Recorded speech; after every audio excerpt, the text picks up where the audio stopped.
코스피 5천 시대 진짜 올 거냐? 라는 얘기를 한번 해볼 건데, 첫 번째로 우리 국장의 이미지부터 먼저 얘기를 해보잔 말이야. 한국 주식시장에 투자를 한다라는 거는 하면 안 되는 일, 하면 비웃음 당하는 일, 뭐 이런 걸로 좀 간주가 돼 왔죠. 뭐 이런 얘기가 있잖아. 미장은 세금을 내지만 국장은 원금을 낸다고.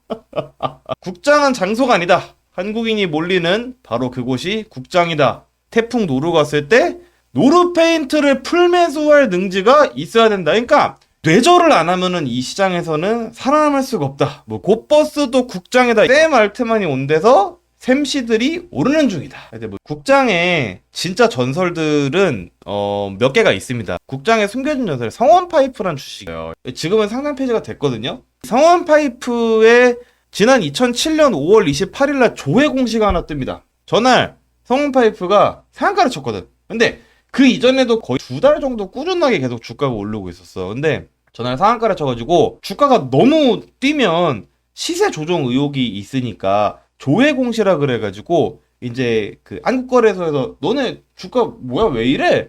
저 이거 뭐 무슨 사유인지 한번 공시 좀 해봐 이렇게 얘기를 한단 말이야. 근데 이 성원파이프의 주가가 오르기 한 2달 전쯤에 무슨 일이 있었냐면 이런 일이 있었어요. 내가 이거 막 이렇게 이름 드러내면은 나도 끌려갈까봐 무서워가지고 내가 다 가렸는데 어떤 회장님이 아들이 술집에서 두드려 맞았다고 보복 폭행을 한 사건이 있었어요. 청계산에서 데리고 가고 쇠파이프로 두드려 팼다 라는 얘기가 있어서 근데 저 때쯤에 시장에 무슨 소문이 돌았냐면은 그때 이제 청계산에서 손수 조지실 때 썼던 그 파이프가 성원 파이프다 라는 소문이 돈 거야. 제가 거짓말하는 거죠. 진짜예요. 그때 진짜로 시장에서 그런 소문이 돌았었어. 그래가지고 그것 때문에 성원 파이프가 상한가를 갔다니까?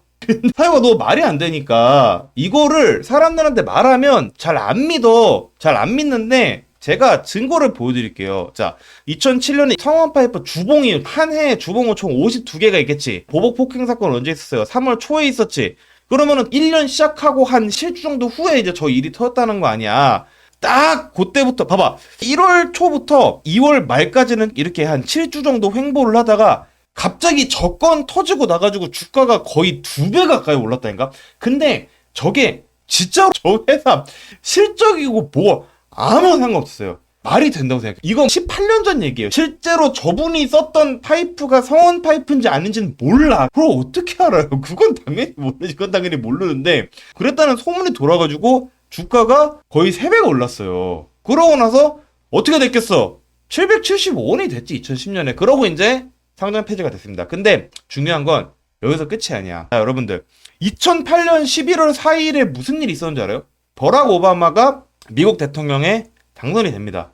근데 미국에서 11월 4일날 대통령 선거를 하면은 그 결과는 한국에 대충 11월 5일날 반영이 돼요. 한국이 미국보다 하루 빠르니까. 근데 이날 보락이라는 주식이 있었는데 이게 장중에 12%가 오릅니다.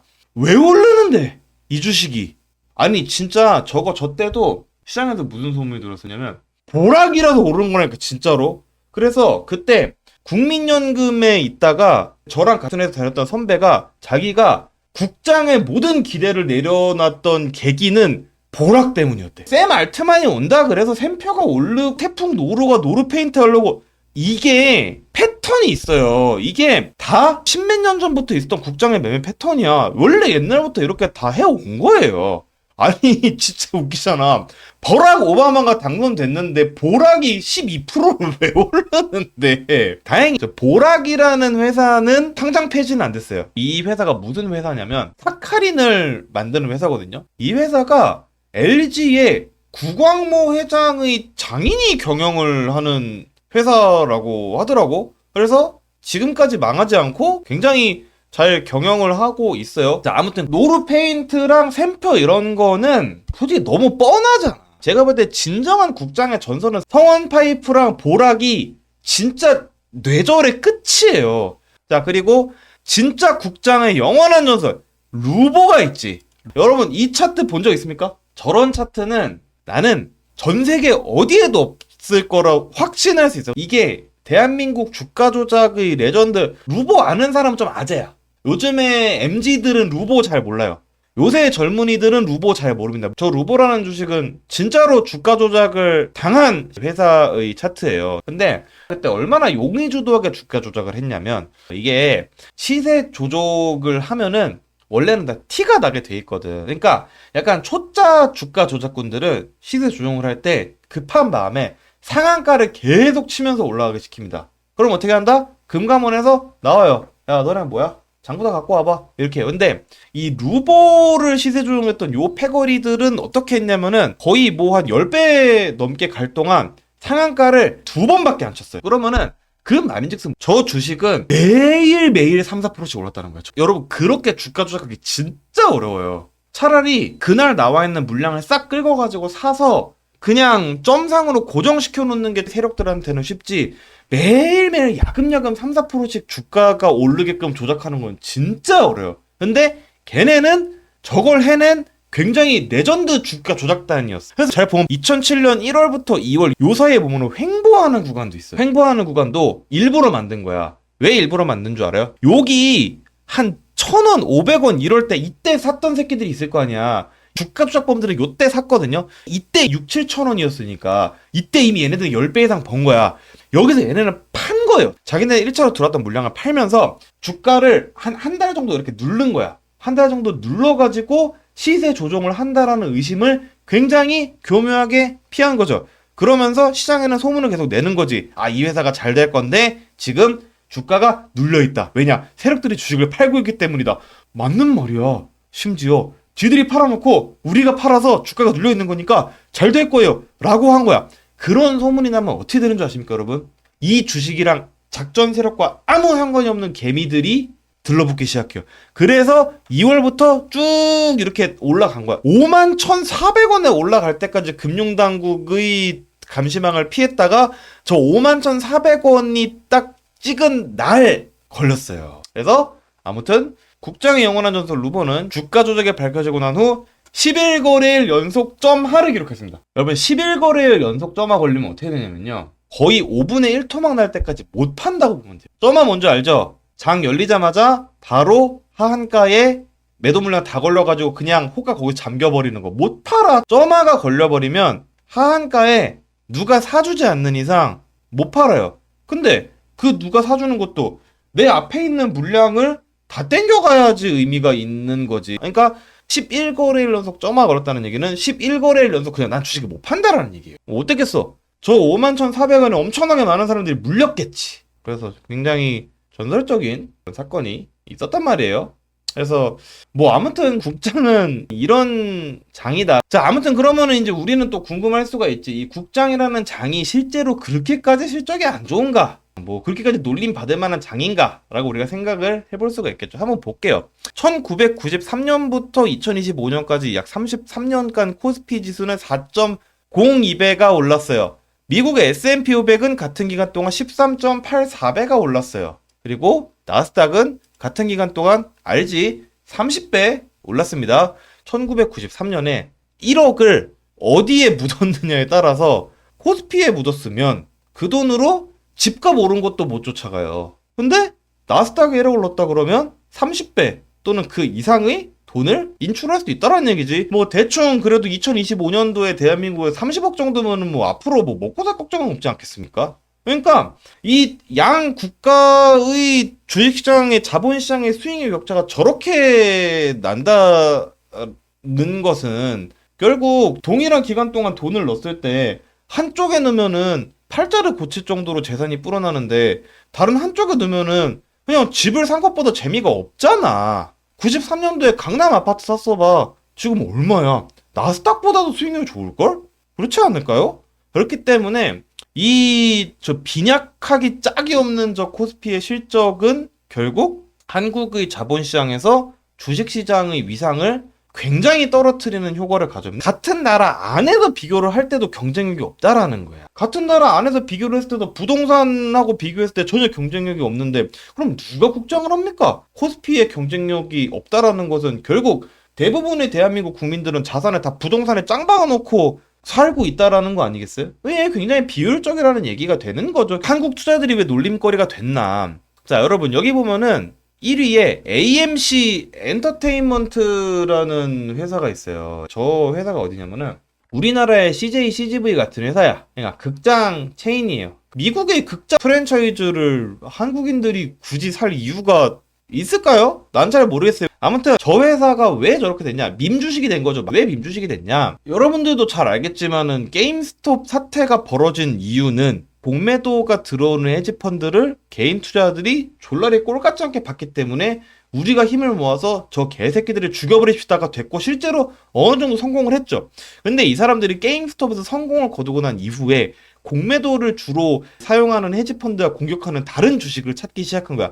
그래서 걸린 게 AMC였어요. 그래서 걸린 게. 그래서 얘네가 AMC 주식을 미친 듯이 사들이고 뭐 아무튼 그런 식으로 이제 됐는데 물론 실제로 일주일 동안 50% 정도가 오르긴 했는데 이제 그 이후로 당연히 망했겠죠. 국장의 문제점은 제가 아까 전에 말씀드렸지만 일단 기본적으로 수익률이 안 좋은 시장이에요. 수익률이 안 좋은 시장이다 보니까 어떤 투자 행태가 성행하게 되냐면 시세 추종형 트레이딩이 만연한데 이게 되게 말이 어려운데 그냥 올라갈 때 비싸게 주식을 사고 떨어질 때 싸게 주식을 판다는 얘기예요. 왜 그러겠어? 정보가 부족하니까 그렇습니다. 정보가 부족하니까 그냥 무엇이든지 이유를 붙여서 올라가는 주식 그냥 막 사는 거야.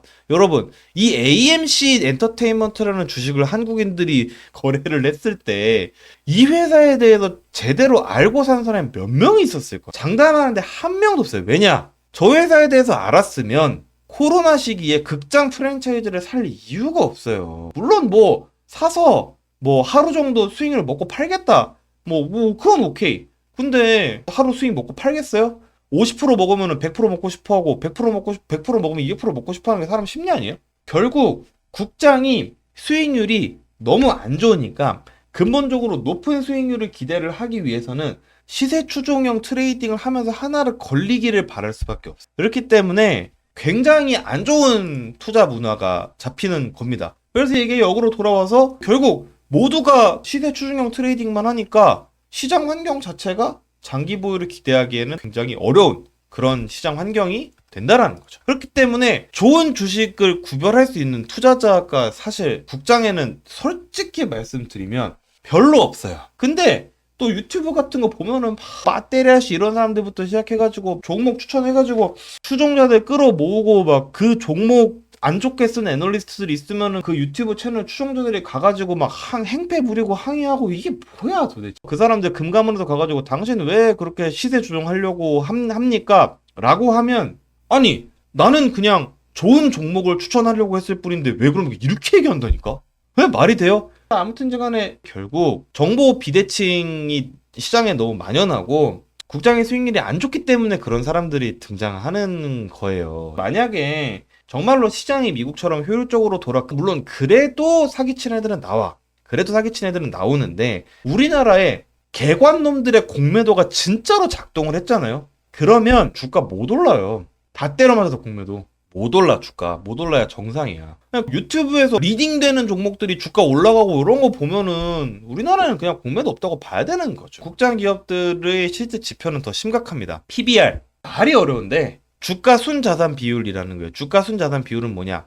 우리 회사를 장부가로 기재를 한 게 있을 거 아니야. 내가 만약에 이 회사를 통으로 어디 팔거나 청산할 때 최소 그 정도 가치는 내가 보장을 받아야겠다. 뭐 이런 걸로 생각할 수 있겠지. 그리고 주가는 말 그대로 시가총액이죠. 시장에서 평가받는 회사의 가치라는 거예요. 근데 코스피는 이 일이 안 돼요. 미국처럼 가는 거는 바라지도 않는데 그래도 한 대만이나 그 영국 정도는 돼야 되는 거 아닌가? 라고 뭐 저는 그렇게 생각합니다. 제가 얘기했죠. PBR이라는 거는 장부가치 대 시가총액이라고. 그러면은 PBR이 1.0 미만이라는 건 장부가치가 시가총액보다 크다는 얘기 아니야. 그렇잖아요. 그러면은 내가 만약에 이 회사를 다 청산해, 그냥 매각해. 그러면은 그렇다고 할지라도 회계 장부상의 가치를 따졌을 때 시가총액 이상의 가치가 보존되는 거냐. 그럼 결국 내가 회사를 청산을 할 때 내가 이 회사의 주식을 다 판 것보다 더 큰 가치를 받을 수가 있다라는 거죠. 이거는 원래 주식시장에서는 말이 안 되는 얘기예요. 그래서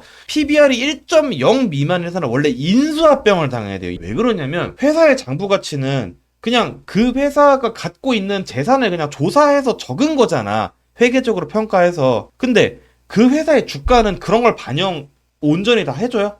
안 해주지. 그 대신에 주가에는 뭐가 반영돼 있어? 그 회사의 미래 실적에 대한 기대값이 반영이 되어 있는 거잖아. 그러면 시가총액이 장부 가치보다 낮다라는 거는 투자자들의 태도 자체가 이 회사는 앞으로 자기네 장부 가치보다도 장사를 못할 거다. 미래에는 이 장부 가치가 저 시가총액만큼 쪼그라들 거라고 생각을 하는 거잖아요. 이런 회사는 영업수단을 1만큼 갖고 있다라고 했을 때 그 1의 영업수단을 활용해서 실적을 제대로 창출을 못하는 회사이기 때문에 상장이 되어 있어야 되는 게 아니라 상장 폐지하고 인수합병이 돼야 돼. 그래서 그 회사의 구조를 건실하게 한 이후에 다시 상장을 시키는 게 원래 정답이에요. 근데 우리나라는 마켓 전체가 PBR이 1.0 미만이라는 거야. 마켓 전체가.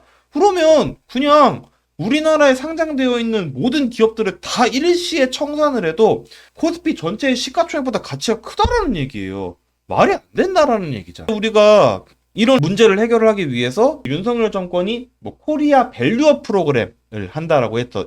하지만 PBR이 낮은 회사들은 반드시 밸류업 프로그램을 한다라고 해서 그 수혜를 본다고 할 수는 없는 거예요. 가령 빚이 너무 많은 회사 이마트를 우리가 한번 봅시다. 이마트 PBR이 0.17밖에 전국에 건물이 있고 땅이 있잖아. 근데 그 땅과 건물의 가치를 다 합한 것 정도는 그래도 주가가 반영을 해줘야 되는 게 맞는 것 같은데 여러분들 생각해도 그렇지 않아요? 근데 이마트가 갖고 있는 전국의 모든 땅과 건물과 재고와 차와 이런 거를 다 합친 거의 17%만 주가로 반영해주겠다라는 거야. 그렇잖아요. 이마트는 돈을 너무 많이 썼어요. 쓱닷컴 하는데 1조 투자했죠.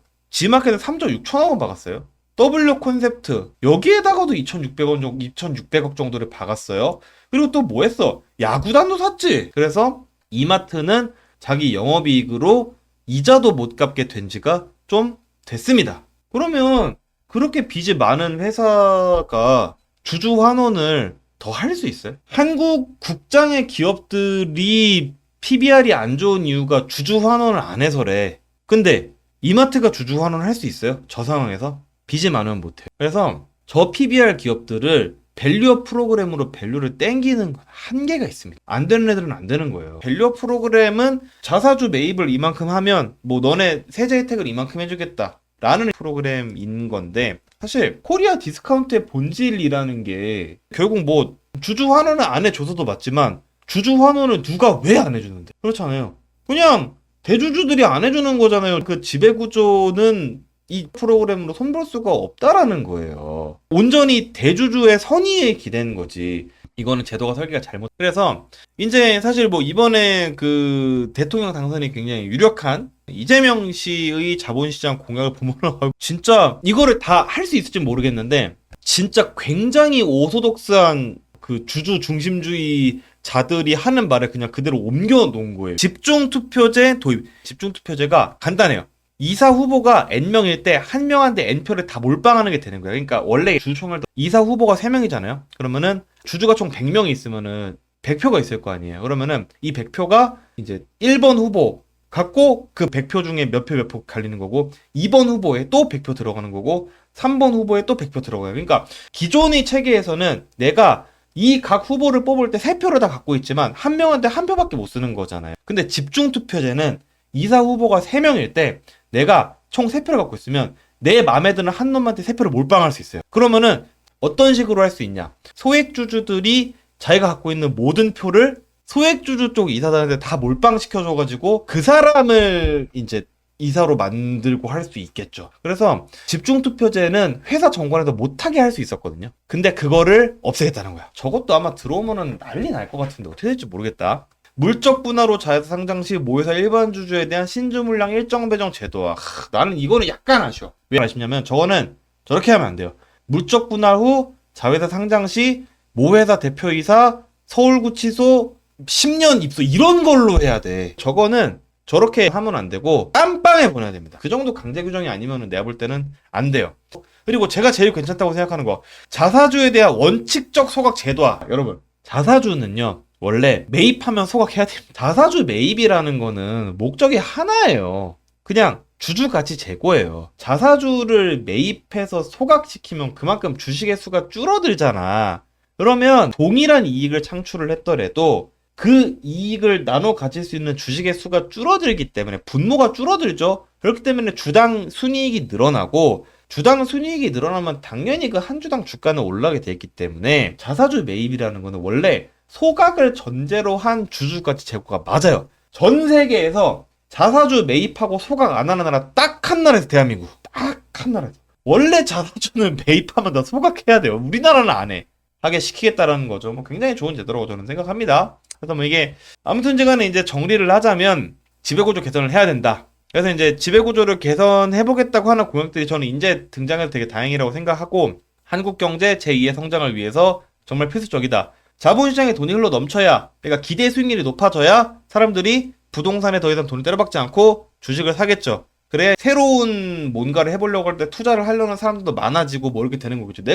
저는 이제 뭐 신산업을 육성하거나 뭐 이제 취약한 산업을 지원하고자 할 때 정부가 조금 도와줘야 된다는 얘기를 제법 많이 하는 편인데, 그럴 때마다 뭐 와가지고 뭐 다 정부가 밑빠진 독에 뭐 도와줘야 되고 왜 그렇게 해줘야 되냐라고 댓글에 다는 사람들이 되게 많아.